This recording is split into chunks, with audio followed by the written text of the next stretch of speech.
Every new law, every budget choice, every job lost, every veto, every override, every political fight. Every day. Covered fairly, with analysis. We never forget. Decisions made here. Here. Right here. Impact your family. In there, lawmakers pick sides. Out here, we work for you. Day after day, WRAL News at the NC Capitol, on TV and online. In 2010, Republicans won control of the state legislature for the first time in more than a century and inherited a budget deficit of historic proportions. We knew the next session would bring a flood of political news out of Raleigh, big changes, critical debates, and bitter conflict. That's why we decided to take our State House coverage to a new level with NC Capitol. We created 2 new positions, expanding our commitment to showing voters how what happens inside those walls matters outside them. From the budget veto override to the unemployment standoff. It has the effect of denying unemployment benefits to people who need it. We took on the explosive issue of fracking. Whoa. And covered the debate over voter ID. Stop voter ID! Respect our vote! We sorted out new voting maps and showed the impact. Republican map makers are calling today's ruling a victory. The May election will go on as scheduled. We were there for a late night surprise. State lawmakers met just after midnight without any notice, and the governor says the whole thing violated the state constitution. And we brought viewers live team coverage when Governor Perdue decided not to run for re-election. The announcement today caught just about everybody by surprise, including her own party's leaders. When you were making this decision, you had to talk with the people you trust absolutely the most. How wide is that circle? The circle is very narrow. The circle is very narrow because it was too personal. There were a lot of personal reasons involved in this decision that I'll never discuss in public.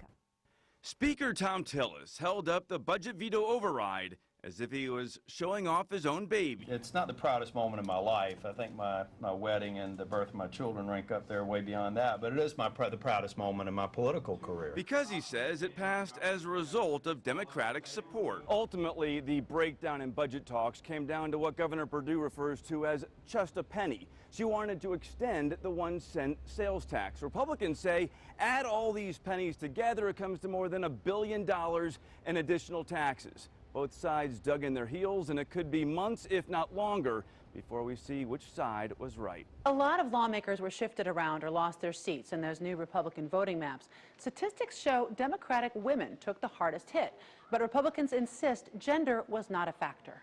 Out of just 3 Democratic women in the Senate, 2 of them, including Ellie Kinnaird, were drawn into districts with other incumbents in the new GOP voting maps.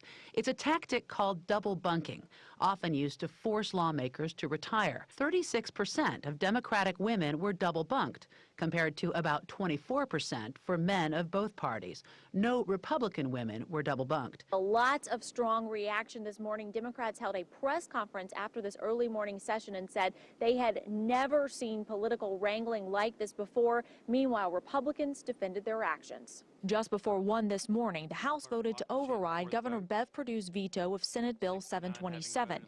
The bill stops the North Carolina Association of Educators from collecting dues from teachers' paychecks by payroll deduction. They have lied to us all the way up and down the ladder. And you can pretty it up any way you want to pretty it up, but that's what they have done. They have not kept their word.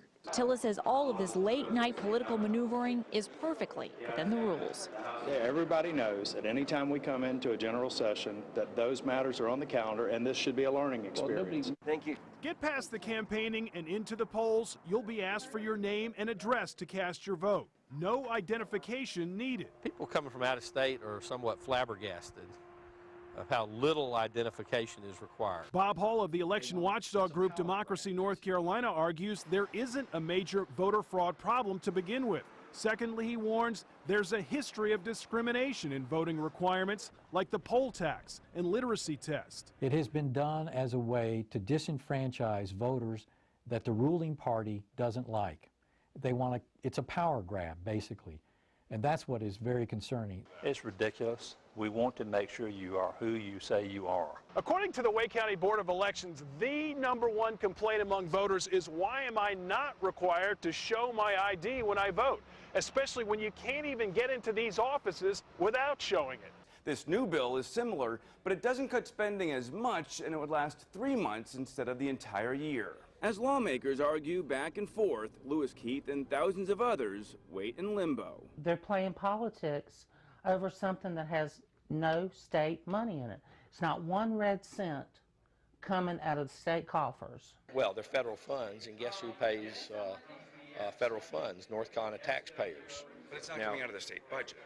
Not out of the state budget, but out of the pockets of North Carolina taxpayers. The leadership has got plenty of other things that they can get in the sandbox and fight it out with the governor on.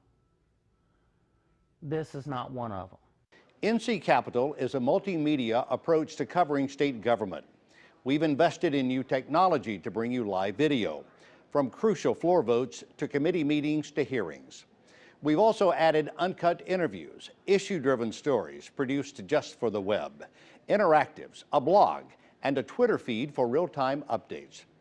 It takes a long list of people behind the scenes to make it all work, from our web staff to engineers and IT support. I speak for all of us when I say thank you. We're honored to be recognized. And stay tuned. Our coverage will be even deeper and better this year.